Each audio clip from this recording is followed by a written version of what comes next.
Halo anak-anak ibu semua, bagaimana kabar kalian hari ini? Semoga kalian tetap semangat ya mengikuti pembelajaran bareng ibu. Hari ini kalian belajar bersama Ibu Irma. Dan materi pembelajaran hari ini yaitu tentang sistem pernafasan pada manusia. Manusia sebagai makhluk hidup memiliki ciri-ciri yaitu bernafas. Manusia bernafas dengan memasukkan udara ke dalam tubuh. Udara mengandung oksigen. Oksigen diperlukan tubuh untuk mendapatkan energi dari makanan. Energi ini yang menggerakkan semua proses kehidupan dan sangat penting bagi tubuh manusia.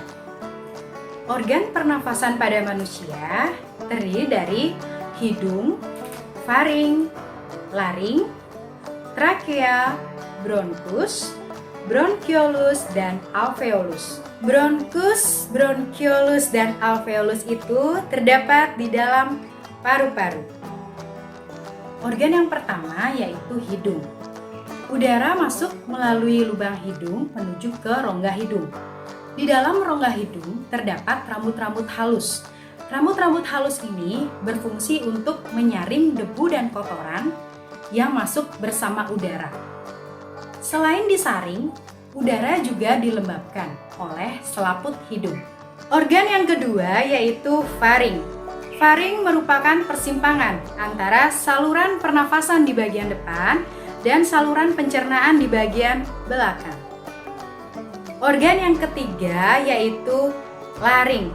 Laring disebut kotak suara karena di dalamnya terdapat pita suara. Laring terdiri atas 9 susunan tulang rawan. Salah satunya yaitu tulang rawan kroid. Dalam laki-laki dewasa ini disebut dengan jakun. Organ yang keempat yaitu trakea atau batang tenggorokan. Trakea merupakan tabung memanjang yang memiliki diameter sekitar 20-25 mm dan panjang sekitar 10-16 cm. Di dalam trakea terdapat silia. Silia berfungsi untuk menyaring benda-benda asing yang masuk ke saluran pernafasan. Sehingga kotoran atau debu yang masuk ke dalam tenggorokan akan didorong naik oleh silia dan dikeluarkan melalui mulut dengan mekanisme batuk. Organ yang kelima yaitu bronkus. Bronkus merupakan percabangan dari trakea. Bronkus terdiri dari bronkus kiri dan bronkus kanan. Organ yang keenam yaitu bronkiolus. Bronkiolus merupakan percabangan dari bronkus. Organ yang ketujuh yaitu alveolus. Alveolus terdapat di dalam paru-paru.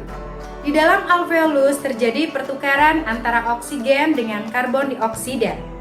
Alveolus dikelilingi oleh kapiler-kapiler darah. Dan bentuk alveolus menyerupai buah anggur. Oke, sekarang Ibu akan menjelaskan tentang proses inspirasi dan proses ekspirasi. Proses inspirasi adalah proses masuknya udara atau oksigen ke dalam paru-paru.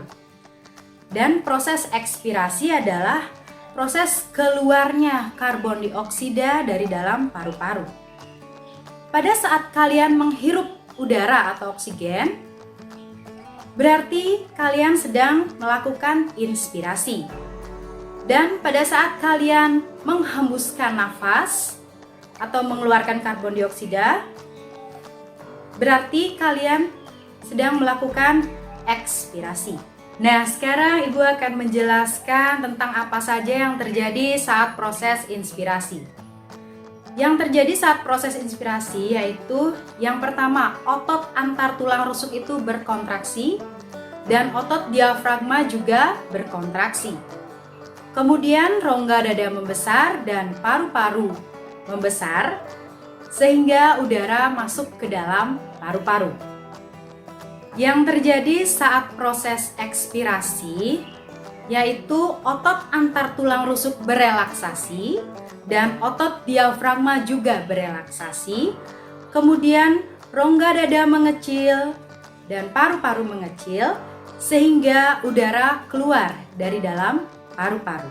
Nah, sekarang Ibu akan menjelaskan tentang apa sih perbedaan antara pernafasan dada dan pernafasan perut. Perbedaan pernafasan dada dan pernafasan perut terletak pada otot yang bekerja saat bernafas. Pernafasan dada menggunakan otot antar tulang rusuk sebagai penggerak utama, sedangkan pernafasan perut menggunakan otot pada diafragma. Nah, sekarang kita akan mempelajari faktor-faktor apa saja yang menjadi penyebab adanya gangguan pada alat pernafasan. Ada 3 faktor yang menyebabkan adanya gangguan pada alat pernafasan, yaitu yang pertama ada faktor fisik, yang kedua ada faktor penyakit, dan yang ketiga ada faktor lingkungan. Yang pertama, faktor fisik. Faktor fisik yang menyebabkan adanya gangguan pada alat pernafasan yaitu seperti adanya cacat bawaan pada saat bayi itu lahir dan adanya kelainan pada alat pernafasan. Yang kedua, faktor penyakit. Ada beberapa penyakit yang menyerang sistem pernafasan manusia, seperti penyakit influenza, penyakit asma, bronkitis, emfisema, dan kanker paru-paru. Yang ketiga, faktor lingkungan.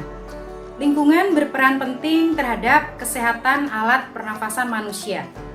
Lingkungan yang kotor, adanya asap kendaraan, asap pabrik, dan asap rokok menyebabkan adanya gangguan pada alat pernafasan manusia. Nah, sekarang kita akan mempelajari tentang penyakit-penyakit apa saja yang menyerang sistem pernafasan pada manusia. Pertama, ada penyakit influenza. Penyakit influenza ini disebabkan oleh adanya virus influenza. Penyakit ini ditandai dengan gejalanya yaitu bersin-bersin, demam, dan pilek. Kedua, yaitu penyakit asma. Asma merupakan kelainan penyumbatan saluran pernafasan yang disebabkan oleh alergi debu, bulu, atau perubahan cuaca. Penyakit asma ini bisa kambuh jika suhu lingkungan cukup rendah atau keadaan dingin. Penyakit yang ketiga yaitu bronkitis. Bronkitis merupakan gangguan pada cabang batang tenggorokan akibat infeksi. Gejalanya penderita mengalami demam dan menghasilkan lendir sehingga menyumbat batang tenggorokan. Akibatnya penderita mengalami sesak nafas. Yang keempat yaitu penyakit emfisema. Emfisema merupakan penyakit pada paru-paru, di mana pembuluh darah di dalam paru-paru mengalami pembengkakan karena kemasukan udara. Yang kelima yaitu penyakit kanker paru-paru. Penyakit ini merupakan yang paling berbahaya dalam sistem pernafasan, di mana sel-sel kanker terus tumbuh dan tidak terkendali. Lama-kelamaan akan menyerang seluruh bagian tubuh manusia. Pemicu penyakit kanker paru-paru adalah kebiasaan merokok. Sekarang, Ibu akan menjelaskan bagaimana cara menjaga kesehatan organ pernafasan. Ada 4 cara. Itu yang pertama, kalian harus makan makanan yang bergizi. Yang kedua, kalian harus berolahraga secara teratur. Yang ketiga, kalian harus beristirahat dengan cukup. Dan yang keempat, posisi tidur yang benar. Sekian pembelajaran Ibu hari ini tentang sistem pernafasan pada manusia. Semoga kalian memahami apa yang Ibu sampaikan. Jangan lupa untuk like, comment, and subscribe channel YouTube Ibu.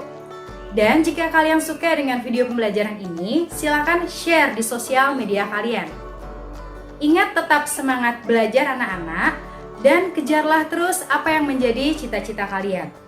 Dadah! Make a cup of coffee.